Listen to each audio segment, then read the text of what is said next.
el cielo se parte en dos, inundados en el desierto broten ríos, mi vida sopla hoy. Buenos días, vamos a continuar hablando acerca de la importancia que tiene la iglesia o que el papel importante que juega en Apocalipsis. Vamos a leer en el capítulo 1 de Apocalipsis, versículo 12. Y me volví para ver la voz que hablaba conmigo, y vuelto vi 7 candeleros de oro, y en medio de los 7 candeleros a uno semejante al Hijo del Hombre, vestido de una ropa que llegaba hasta los pies y ceñido por el pecho con un cinto de oro. Su cabeza y sus cabellos eran blancos como blanca lana, como nieve, sus ojos como la llama de fuego, y sus pies semejantes al bronce bruñido, refulgente como un horno, y su voz como estruendo de muchas aguas. Tenía en su diestra 7 estrellas, de su boca salía una espada aguda de 2 filos, y su rostro era como el sol cuando resplandece en su fuerza. Cuando le vi caí como muerto a sus pies, y él puso su diestra sobre mí diciéndome: no temas, yo soy el primero y el último, y el que vivo y estuve muerto, mas he aquí vivo por los siglos de los siglos, amén, y tengo las llaves de la muerte y del Hades. Escribe las cosas que has visto y las cosas que son, y las que han de ser después de estas. El misterio de las 7 estrellas que has visto en mi diestra, y de los 7 candeleros de oro. Las 7 estrellas son los ángeles de las 7 iglesias, y los 7 candeleros que has visto son las 7 iglesias. Escribe al ángel de la iglesia en Éfeso, el que tiene las 7 estrellas en su diestra, el que anda en medio de los 7 candeleros de oro, dice esto: yo conozco tus obras y tu arduo trabajo y paciencia. Dejémoslo ahí. Aquí Jesucristo nos está dando una descripción de lo que es Él. Y aquí nos está hablando de que Él, dice, su cabeza y sus cabellos eran blancos como blanca lana. Hay toda una descripción del Cordero de Dios. Por eso también esa es la revelación de Jesucristo. En cada iglesia Él se revela de una manera diferente. Yo creo que Él se revela en cada iglesia conforme a los propósitos que tiene con la iglesia. Así ocurre en cada iglesia, siempre tiene una revelación, pero es con el propósito con el cual él tiene con la iglesia. Es muy importante tener presente eso. Y dice que y sus pies eran semejante al bronce bruñido, refulgente como un horno, y su voz como estruendo de muchas aguas. La voz del Señor, imagínense, una voz profética, una voz que retumba, una voz que penetra hasta los tuétanos. Dice que en otra parte dice que el Señor de su boca tenía como una espada de doble filo, porque esa es la palabra profética, y con la palabra profética es que Él vence a los enemigos, a la bestia y a los enemigos. Tenía en su diestra 7 estrellas. Esas 7 estrellas, él explica aquí qué es las 7 estrellas. Él dice en el versículo 19: escribe las cosas que has visto y las cosas que son y las que han de venir después de esta. El misterio, en el versículo 20, de las 7 estrellas que han visto en mi diestra y de los 7 candeleros de oro. Las 7 estrellas son los ángeles de las 7 iglesias. Aquí yo creo que el Señor está haciendo referencia al evangelista, al pastor evangelista, al misionero de la iglesia. Ese es el ángel. Dice que escribe al ángel de las siete iglesias, porque dice que las 7 estrellas son los 7 ángeles de cada iglesia. Es decir, que cada iglesia tiene un ángel, y yo creo que allí está hablando acerca de la parte ministerial. Y los 7 candeleros que has visto son las 7 iglesias. Esos son los 7 candeleros. Y es que Apocalipsis tiene un número, o se diferencia por el número perfecto. La iglesia hace parte del número 7. El número 7 está expresando su plenitud, hace parte de la perfección. Ese número 7 es un número dominante dentro del libro de Apocalipsis.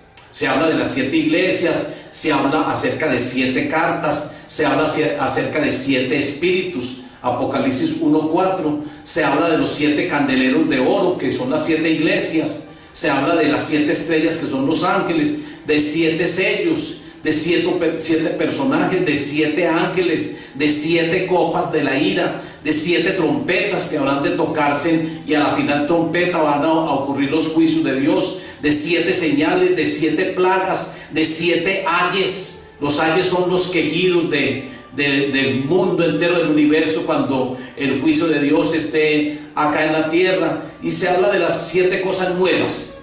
Entonces vemos que el número 7 es un número de plenitud y es un número que es dominante dentro de este libro de Apocalipsis, y que gracias al Señor que nos da la interpretación de que esas 7 estrellas son los 7 ángeles, es decir, los 7 ministros, y que los 7 candeleros de oro son las 7 iglesias. Por eso la iglesia cumple un papel muy importante dentro del libro de Apocalipsis, porque esas cartas, los destinatarios de Apocalipsis de las cartas fue la misma iglesia. Entonces por eso cumplió un papel muy importante. Se habla acerca de la bestia, del anticristo, que matará a 2 personas, a los 2 testigos que proclaman el evangelio. Está en Apocalipsis capítulo 11 versículos 7 al 10. Nos habla de que estos 2 testigos, después de que prediquen el evangelio, después de que cumplan la misión, ellos van a ser muertos por la bestia, o algunos dicen que por el anticristo, que la bestia es el anticristo. Entonces serán muertos. Allí sigue cumpliendo la iglesia un papel muy importante, aunque se cree que los 2 profetas o los 2 testigos o los 2 olivos se creen que fue Elías, o que es Elías y Moisés, los mismos que estuvieron en la transfiguración allá cuando Pedro, el Señor se transfigura en el monte y dice Pedro: el Señor, aquí está Moisés, está Elías, y para ser enramadas. También dice en el último libro del Antiguo Testamento, en Malaquías, en el último capítulo nos habla acerca de estos 2 testigos, que antes de que venga el día temible de Jehová, vendrá Elías para hacer que los corazones de los hijos se vuelvan hacia los padres y de los padres hacia los hijos. Entonces nos está hablando acerca de esos dos olivos, de esos 2 testigos, y dice que serán muertos en la plaza y que resucitarán al tercer día. Muy importante. Israel y la iglesia juntos. Habla acerca de 24 ancianos, 12 príncipes de las 12 tribus en el Antiguo Testamento, y habla también de los 12 apóstoles. Los 12 es un número de gobierno. De hecho, Jesucristo escogió a 12 apóstoles porque el 12 es un número de gobierno, y algunos han adoptado ese mecanismo o esa estrategia de trabajar con 12, porque la verdad es que es un número de gobierno y es muy importante y es bíblico. En el Antiguo Testamento eran 12, es más, Juan el Bautista, según Hechos capítulo 19, nos está hablando de que Juan el Bautista también tenía 12, y también Ismael, que hace parte de los musulmanes, que Ismael también hijo de Abraham con Agar, él también tenía 12. Es decir que el modelo de los 12 es importante, aunque algunos critican, aunque algunos dicen no, eso es del diablo, pero realmente es un modelo bíblico. Jesucristo también lo adoptó y es muy importante porque es un número de gobierno. Y aquí está hablando acerca de esas 12 príncipes o los 12 líderes que tenía el pueblo de Israel. Eran 12 tribus y cada tribu tenía un príncipe. Y aquí en el Nuevo Testamento se habla de los 12 apóstoles. Y dice ahí entonces Apocalipsis 4:4: vi sentados en los tronos a 24 ancianos vestidos de ropas blancas, con coronas de oro sobre sus cabezas.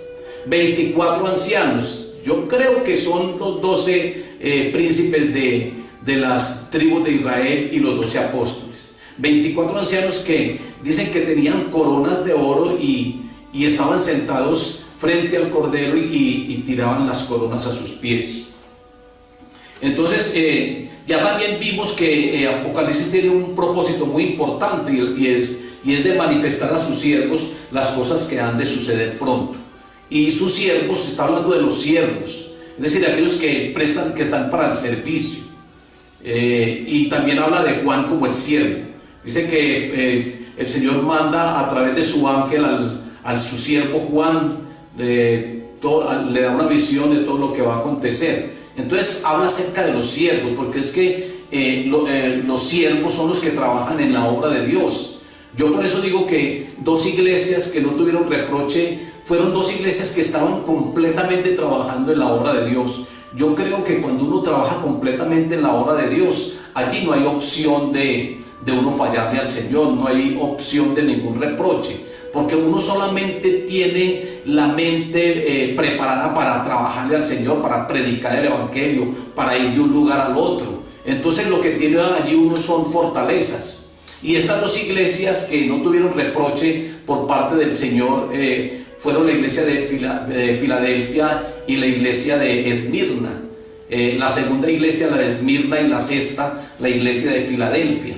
Iglesias que no tuvieron reproches porque eran iglesias que trabajaban mucho y eran grandes siervos de Dios los que conformaban estas iglesias. Yo por eso digo que de las iglesias hay que sacar lo mejor para que nuestra misión sea una misión que agrade al Señor. Mirar todas las fortalezas de las iglesias, porque cada iglesia tenía su fortaleza. 5 tenían debilidades, pero también tenían fortalezas, y las otras 2 pues tenían virtudes, tenían fortalezas porque no tuvieron ningún reproche.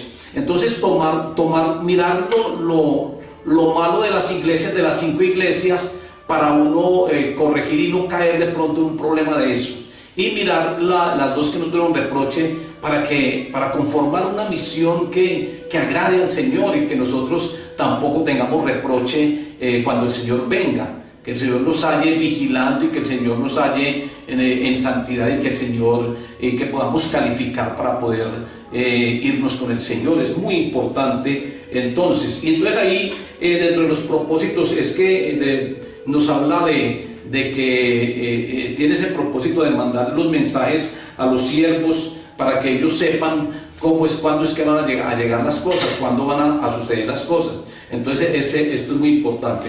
Ahora yo creo que las cartas a las iglesias podemos interpretar estos propósitos, podemos interpretarlos de 2 formas. Yo creo que cuando Juan habla acerca de 7 iglesias y que les envía cartas, se está refiriendo a los periodos históricos por los que ha pasado la iglesia, porque la iglesia pasó por 7 periodos históricos, y dicen que estamos en el último periodo histórico de la iglesia, que estamos en la iglesia de la Odisea. Y lo segundo es para interpretar las condiciones espirituales y morales por lo que está pasando en la iglesia. Ese puede ser un segundo propósito, porque es que las iglesias tienen una cantidad de fallas que uno se pone a mirar, las de Apocalipsis, las del Asia, las del Medio Oriente, y uno puede ver que muchos problemas de esos son aplicables a las iglesias, a algunas iglesias. Todas estas iglesias geográficamente están ubicadas en el Asia Menor, y estaban ubicadas de una manera circular. Por eso yo creo que las cartas llegaban y eran leídas y pasadas a la otra, y la otra a la otra. Yo no creo que es el mismo libro de Apocalipsis, es la misma carta la que escribió Juan, o no sé si le sacaría duplicado, pero creo que él la mandó a la primera, que la primera fue la de Éfeso, y Éfeso se la pasó a Esmirna porque estaban ubicadas de una manera circular y estaban cerca, dentro de la misma Asia Menor. Vamos a mirar aquellas quejas que tienen estas iglesias, 5 iglesias, para que nosotros no caigamos en estos errores. La de Éfeso fue una iglesia que perdió su primer amor. Era una iglesia que tuvo reconocimiento por parte del Señor, porque Él dice: yo conozco tus obras y tu arduo trabajo. Era una iglesia que trabajaba mucho en la obra de Dios, era muy activista, pero habían dejado al Señor de la obra, se habían olvidado de Él y habían dejado ese primer amor. Por tanto, el Señor les dice: arrepiéntate y mire de dónde has caído. Es decir, para que vuelva a la misma posición que tenían antes de buscar ese primer amor. Yo creo que uno se pone a meditar acerca de la pasión de Cristo y todo lo que Él hizo a favor nuestro. Y eso es motivo para uno amar al Señor, porque Pablo dice en Romanos capítulo 7 finalizando, y creo que empezando el capítulo 8, donde dice: ¿quién me separará del amor de Cristo? Que ni la muerte, que ni la persecución, que ni el hambre, que ni ángeles, que ni lo alto, que ni lo profundo, que nada nos pueda separar del amor de Cristo. Entonces, para uno poder lograr ese amor y esa posición de amar a Cristo de esa manera, que ni la muerte, ni las persecuciones, ni las tribulaciones, ni el hambre, ni siquiera ángeles, ni siquiera la muerte, porque uno después de muerto, uno sigue amando al Señor. Es que esas facultades que el Señor nos dio acerca del intelecto, voluntad y emociones no se pierden cuando la persona fallece. La persona sigue pensando, la persona sigue sintiendo. Por eso nosotros seguiremos amando al Señor y estaremos allá en su presencia amándolo. Por eso los 24 ancianos lo amaban tanto que le hacían reverencia y tiraban las coronas a sus pies, porque uno sigue amando en el corazón, uno sigue sintiendo en ese corazón espiritual, uno sigue amando al Señor, sigue pensando. Recuerden aquel Lázaro, el mendigo, que estuvo siempre ahí pidiendo unas migajas a aquel rico que hacía fiestas con esplendidez. Dice que los dos fueron a su propio lugar. Lázaro fue al seno de Abraham y el rico fue a un lugar de tormento. Allí en aquel lugar de tormento, el rico ve allá a Lázaro y dice: Padre Abraham, envíame a Lázaro para que moje mi lengua, porque estoy atormentado en estas llamas. Entonces mire que él sentía porque estaba atormentado. Él reconocía, tenía intelecto, porque él reconoció a Abraham y reconoció a Lázaro, y también la voluntad. Entonces esta facultad del alma, por eso el alma es la que va a la presencia de Dios, el alma y el espíritu, que es lo interno y lo espiritual del ser humano. El alma y el espíritu, y el Señor lucha por las almas. El Señor lucha, y Satanás también lucha por el alma, pero nosotros sabemos que en el alma está radicado el intelecto, la voluntad y las emociones. Esas tres facetas hacen parte del alma. Entonces estas facultades no se pierden. Y aquí dice que ellos perdieron el primer amor. Cuando uno empieza la vida cristiana, uno empieza con un amor profundo, y uno ama tanto al Señor que uno quiere estar conectado con Él a toda hora, a través de la oración, de la lectura, trabajándole al Señor. Pero es muy, muy delicado que de pronto se cambie el orden de las prioridades. Es muy importante, hay que tener muy en cuenta esto, que la obra del Señor no nos absorba tanto que nosotros de tanto trabajo no podamos tener una intimidad con el Señor, no tengamos un tiempo de oración o no tengamos un tiempo para leer la palabra. Eso les pasaba a la iglesia de Éfeso. La iglesia de Éfeso ya me imagino que no se comunicaban tanto con el Señor, no hacían sus devocionales y habían dejado ese primer amor por trabajar tanto en la obra. Entonces la debilidad de esta iglesia de Éfeso era que ellos habían perdido el primer amor. Pero la fortaleza es que el Señor dice: yo conozco tus obras y tu arduo trabajo. Pérgamo fue una iglesia permisiva, porque permitía las doctrinas heréticas. Habían perdido el celo por la palabra. Ellos admitían o permitían, por ejemplo, la doctrina de Balaam, que obligaba a Balac a maldecir al pueblo. También permitían la doctrina de los nicolaitas, lo cual el Señor dice que aborrece mucho. Esto de los nicolaitas tiene algo que ver con estas fiestas decembrinas, esto de San Nicolás. Hay que tener mucho cuidado con eso, porque eso es una fiesta a los niños también, como lo fue el 31 de octubre, que era una fiesta satánica, pagana, que la iglesia romana pagana la adoptó, y lo mismo que el 1 de noviembre, que es una fiesta de todos los santos, pero realmente es un culto a los muertos. Entonces eso ya lo explicamos. pero Pérgamo había permitido, era una iglesia permisiva.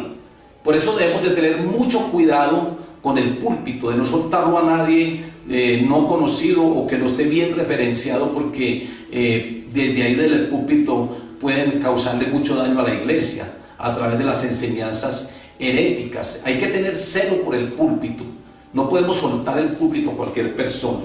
Esta iglesia de Pérgamo habían perdido el celo por la palabra y admitían muchas clases de doctrinas que no estaban bien fundamentadas. La iglesia de Tiatira era una iglesia tolerante, porque toleraba a aquella falsa profetisa, a Jezabel, y que esta mujer inducía a muchos siervos a cometer adulterio. Y el Señor dice que se arrepintieran, que ¿por qué no quieren arrepentirse? El Señor les recalca ahí a esta iglesia que estaban practicando prácticamente el pecado, el adulterio, y admitían a aquella mujer jezabélica que hacía caer a los siervos de Dios. Yo he dicho que este espíritu jezabélico es un espíritu que ataca tanto a la mujer como al hombre. Hay hombres que también tienen este tipo de espíritu jezabélico, que también llegan a las iglesias con el propósito de hacer caer a las siervas de Dios. Entonces hay que tener mucho cuidado con esto. Y esta Jezabel también es una persona muy dominante. Uno se pone a ver en el Antiguo Testamento, en el libro de Samuel, uno se pone a ver que esta mujer dominaba también a Acab, su esposo, creo que es en Reyes.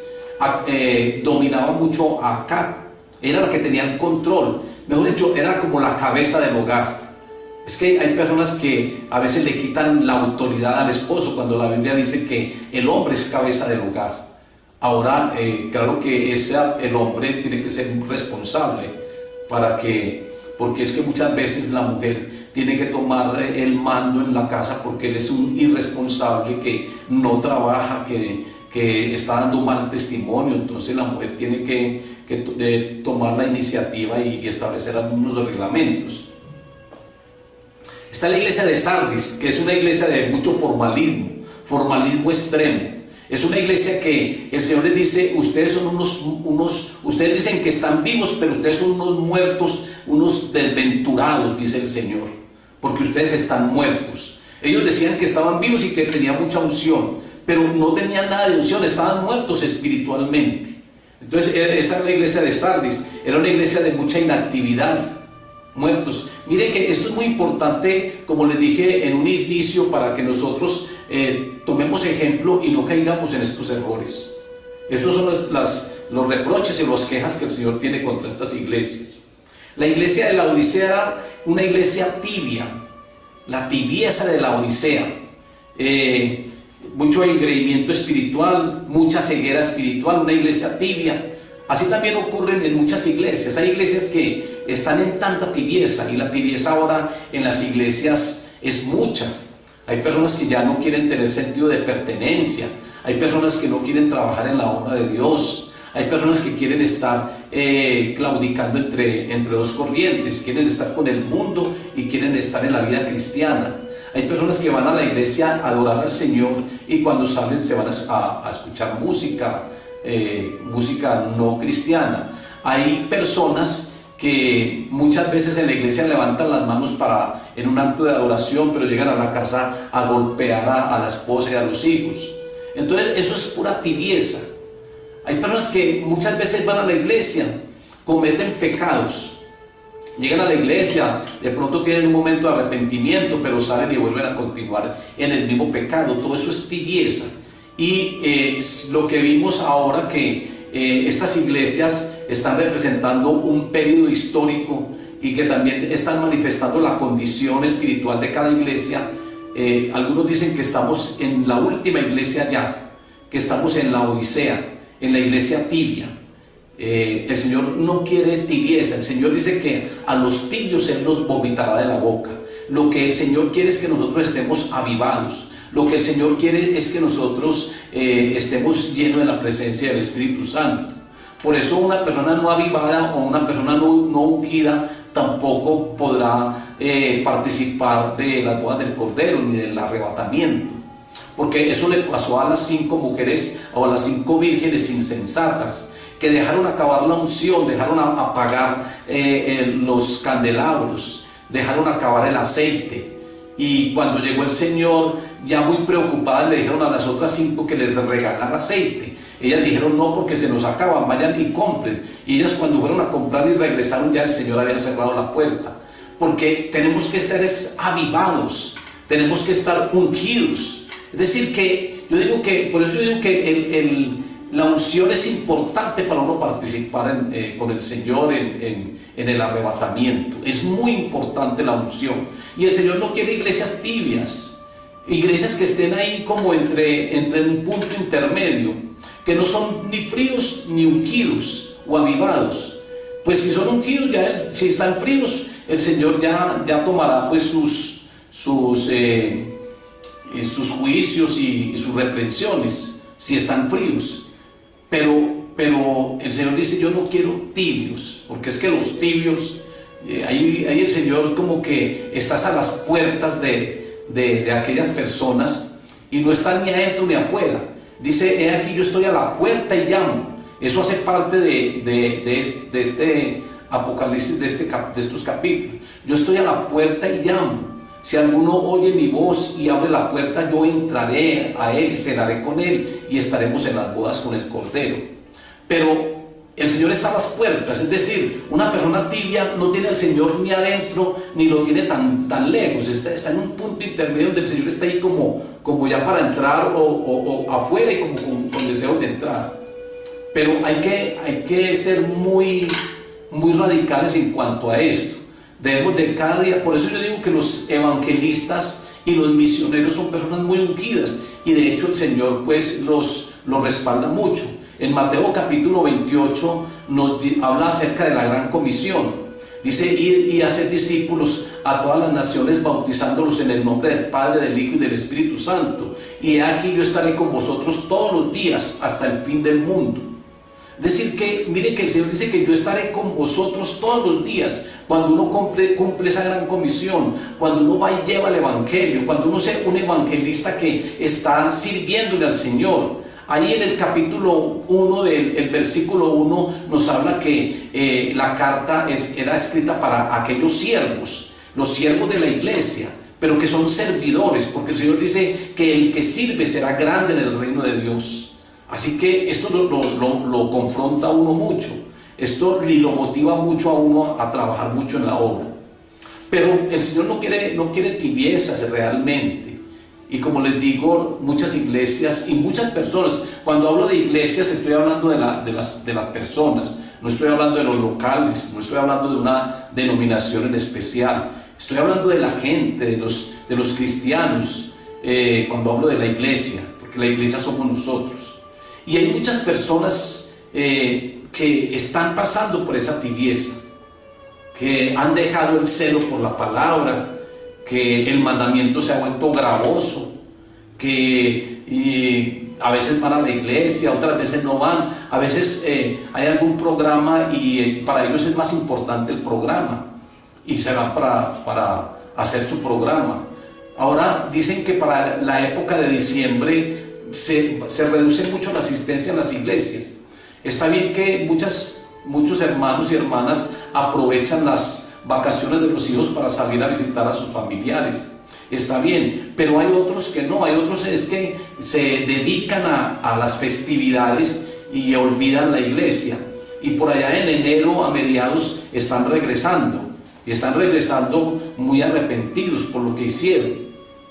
Hay que tener mucho cuidado sobre esto. Recuerden que en Mateo 24 también nos está hablando de que el día del Hijo del Hombre será como en los tiempos de Noé, donde estarán comiendo y en diciembre hay mucha comida, donde estarán bebiendo y en diciembre hay mucha bebida, donde estarán comprando y vendiendo y en diciembre hay mucho comercio. Entonces así vendrá el Señor, y dice que como ladrón en la noche, donde todo el mundo está como distraído, donde todo el mundo está en sus reuniones y en sus fiestas. Por eso el Señor dice que bienaventurado aquel varón con el cual el Hijo de Dios venga, lo halle vigilando. Hay que estar vigilando. Por eso nosotros no podemos participar de tantas cosas del mundo, porque es que nosotros tenemos que marcar la diferencia.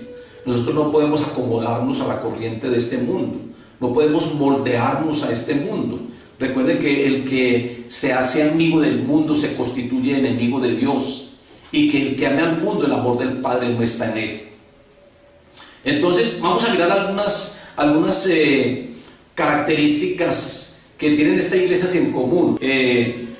Una comisión: escribe al ángel. Entonces lo primero que hay en común en todas las iglesias es la comisión. Escribe al ángel, es decir, escribe al ministro, escribe al líder espiritual, escribe al evangelista, al pastor evangelista, escribe al ángel. Recuerde que el ángel quiere decir mensajero. El mensajero es aquel que lleva las buenas nuevas. El mensajero es aquel que lleva el evangelio. Ese es el mensajero, ese es el ángel. Y dice, escribe al ángel, es decir, que tenemos una comisión. Todas las iglesias en común tenían esto. Jesús menciona y da este nombre a sus ministros, apóstoles, evangelistas, misioneros como sus ángeles, los cuales están encargados de llevar su mensaje. Juan el evangelista Juan, que estaba en la isla de Patmos, dice que él estaba en la isla de Patmos por causa de la persecución, porque él predicaba y testificaba de Cristo, porque él predicaba el evangelio y por el testimonio de Jesucristo. Por eso hubo gran persecución y él estaba en la isla de Patmos, y desde allí escribe Apocalipsis, o el libro de la Revelación. Entonces, los cuales están encargados de llevar el mensaje, los mensajeros, y para que hagan su trabajo y se dediquen al servicio. Eso es lo que las 7 iglesias tenían en común. El segundo elemento que tenían en común era una presentación de Jesucristo. Cada carta presenta o describe a Jesucristo de una manera diferente, pero cada una tiene una descripción. Las 7 iglesias describen al Señor, o el Señor se manifiesta de una manera diferente a través de las 7 iglesias. Esto es lo que tienen en común también. De allí uno puede sacar una cristología muy especial. De allí uno puede, es que yo les dije en el devocional anterior, que uno, para entender Apocalipsis, tenemos que mirar a Cristo. En cada capítulo de Apocalipsis, Cristo está involucrado. Por eso el título es la revelación de Cristo. Así titula el capítulo 1. En la parte superior dice la revelación de Jesucristo, porque Él se revela y por eso y la iglesia cumple ese otro papel que es muy importante. Entonces, el segundo elemento que es común entre las iglesias es esa descripción, esa revelación de Jesucristo, o el título que Él recibe en cada iglesia. A la iglesia de Éfeso el Señor se manifiesta como el que tiene las 7 estrellas en su diestra y el que anda en medio de los 7 candeleros de oro. Es decir, Jesucristo anda en medio de las iglesias. Recuerden que Él mismo nos da la interpretación de los 7 candeleros de oro. Él dice que los 7 candeleros de oro son las 7 iglesias, y que las 7 estrellas que Él sostiene en su mano son los 7 ángeles, los ángeles de cada iglesia. Es decir, que el Señor nos sostiene en sus manos, y el Señor se pasea en medio de las iglesias. El Señor lo conoce todo. Él dice que el que anda en medio de los 7 candeleros de oro, es decir, en medio de las 7 iglesias, son los ángeles de las 7 iglesias. Las estrellas y los candeleros de oro que han visto son los 7 iglesias. Está Apocalipsis 1:20. En otras palabras, Jesús es la cabeza de las iglesias, porque dice que Él anda en medio de los 7 candeleros de oro. Entonces Jesucristo es la cabeza de la iglesia, pero muchas veces no lo coloca Él como cabeza. Muchas veces la cabeza de la iglesia es una persona, de pronto aquella persona muy reconocida, de pronto un pastor. En el caso de la iglesia tradicional, la cabeza de la iglesia es el pontífice romano, como le dicen los peligreses, el Papa o el Santo Padre para ellos. Aunque la Biblia dice que no le digamos Padre a nadie, así lo dice Jesucristo, nos da esa enseñanza. Pero muchos tienen a un personaje como la cabeza de la iglesia, y aquí la Biblia dice que la cabeza del cuerpo, la cabeza de la iglesia, que es el cuerpo de Cristo, que somos nosotros, la cabeza es Cristo. Nosotros debemos de tenerlo a Él como la cabeza, y que no se coloque una persona ahí como cabeza, porque es que hay personas que se vuelven muy vanagloriosas y hay personas que quieren ser muy reconocidas y hay personas que quieren que hasta se les postren, hay personas que quieren que les besen la mano, y eso no es así. Es Jesucristo la cabeza de la iglesia y nosotros somos el cuerpo de Cristo. Entonces, y eso quiere decir también acerca de que Él tiene a los 7 ministros en su mano, las 7 estrellas, y que Él se pasea en medio de los 7 candeleros que son las iglesias. Eso quiere decir que el Señor tiene el control y tiene toda la parte administrativa de la iglesia, y que el Señor es incuestionable no se puede cuestionar en el momento del mover en las iglesias. Entonces, una revelación de lo que es Jesucristo: presencia divina, mano divina, providencia sustentadora. Presencia divina es un consuelo para los santos, el peregrinaje de la vida. Presencia divina en este peregrinaje que tenemos en la tierra, porque nosotros aquí somos peregrinos, aquí estamos de paso. Recuerden que nuestra ciudadanía es celestial. Aquí en la tierra mi ciudadanía es colombiana, pero tenemos una ciudadanía mucho mejor que no es terrenal, y es la ciudadanía celestial. Y mientras que estamos aquí peregrinando en la tierra, nosotros debemos de ser obedientes y debemos de siempre sujetarnos a Jesucristo y tener su señorío. Presencia divina proporciona descanso. La presencia divina proporciona descanso, su presencia. Él es el buen pastor. El buen pastor es el que da la vida por las ovejas, como lo hizo Él. El buen pastor es el que nos pastorea en delicados pastos. El buen pastor es el que con su callado nos direcciona para que no nos salgamos del camino. Él es el buen pastor. Jesucristo es el buen pastor, el que proporciona descanso. Recuerden que cuando Él hizo la multiplicación de los panes y los peces, Él mandó para que toda la gente se sentara en la manga, en el pasto verde, porque en el Salmo 23 dice que en delicados pastos nos hará descansar. Delicados pastos, y allí Él manda de que se sienten todos en el pasto y les da la comida, los pone a descansar y los alimenta, acerca de esa multiplicación de los 5 panes y los 2 peces.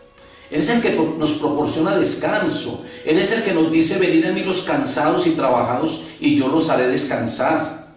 Entonces, su presencia divina es el que proporciona descanso, da valor en la batalla de la vida, en esta batalla que tenemos. Recuerde que nosotros permanentemente tenemos una batalla, una guerra o una lucha espiritual, y en esa batalla es donde el Señor nos da victoria, porque Él es el victorioso. Él venció a Satanás en todas las áreas, en el plano humano, como persona humana, porque Él se hizo hombre y su humanidad se la dio a María.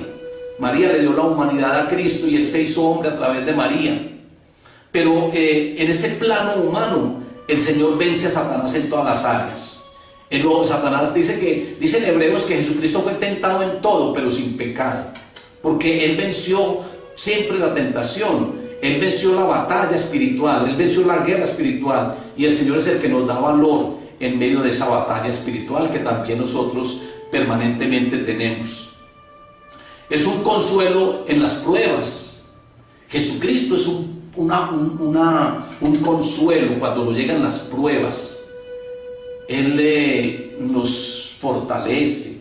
Cuando hay pruebas, el Señor es el que nos da fuerza y poder. Filipenses 4:13: todo lo puedo en Cristo que me fortalece. Él nos da consuelo en las pruebas y nos da fuerza. Él asegura en lo más pequeña reunión de los creyentes, su presencia está allí, y Él nos asegura eso. Él dice que cuando hay 2 o más de 2, 3 o más reunidos en su nombre, Él está ahí. Eso es presencia de Él, presencia divina.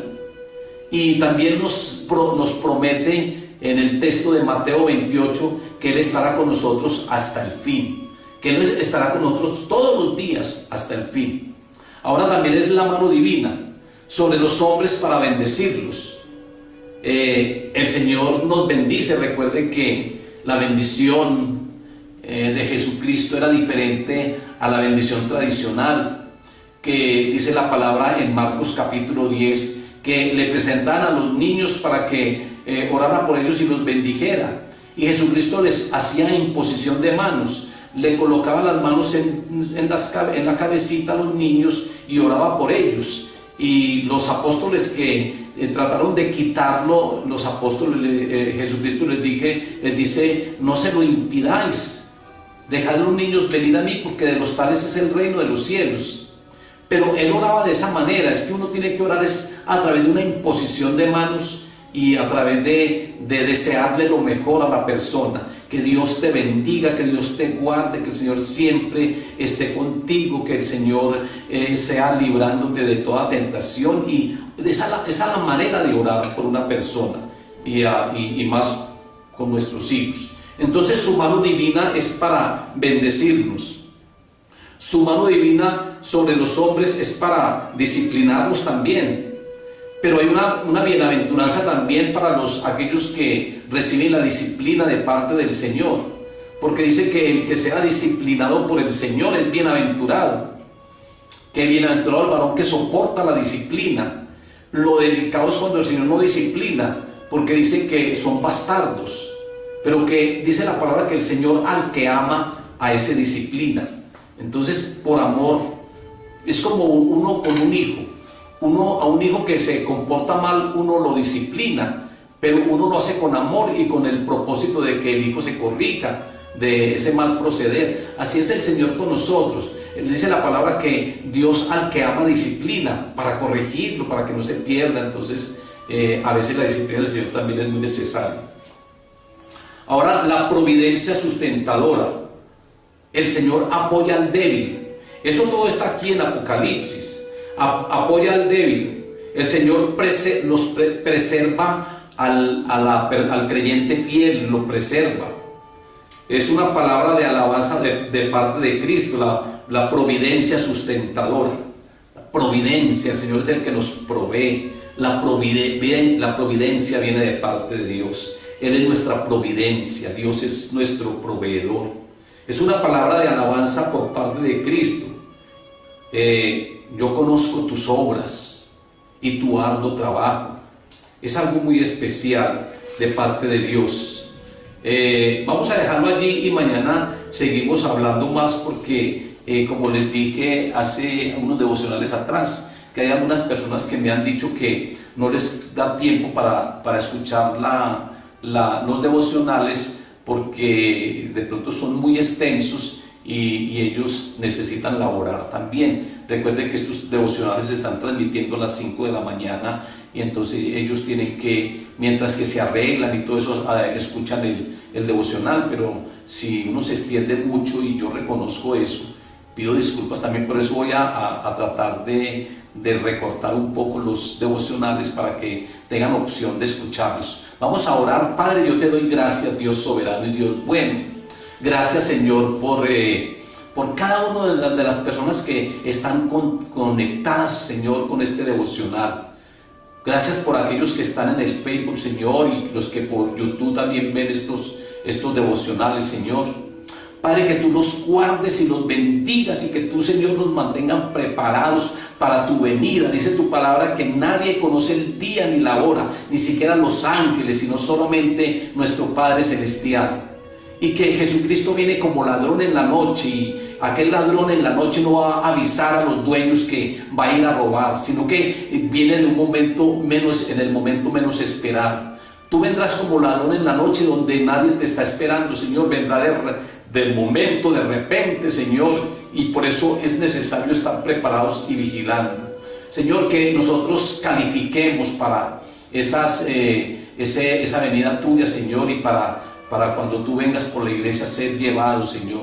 Tu palabra, Señor, dice que nada inmundo, ni los cobardes, ni los fornicarios, ni los homosexuales heredarán el reino de los cielos. Ayúdanos, Señor, a calificar. Y nosotros queremos, Señor, tomar de todas estas iglesias, Señor, lo mejor para aplicarlo, y que seamos una iglesia bien conformada. Pero también queremos, Señor, mirar los errores y las debilidades de ellos para nosotros no caer en estos problemas, Señor. Muchas gracias, Dios soberano y Dios maravilloso. Señor, que tu bendición repose sobre cada uno, que la presencia del Espíritu Santo llene a cada uno, que tú sigas, Señor, abriendo el entendimiento para los ojos espirituales, para entender las Escrituras y predicarlas y creerlas correctamente, Señor. Muchas gracias, Dios soberano y Dios bueno, en el nombre de Jesús. Amén y amén. El cielo se parte en dos, inundados en el desierto brote.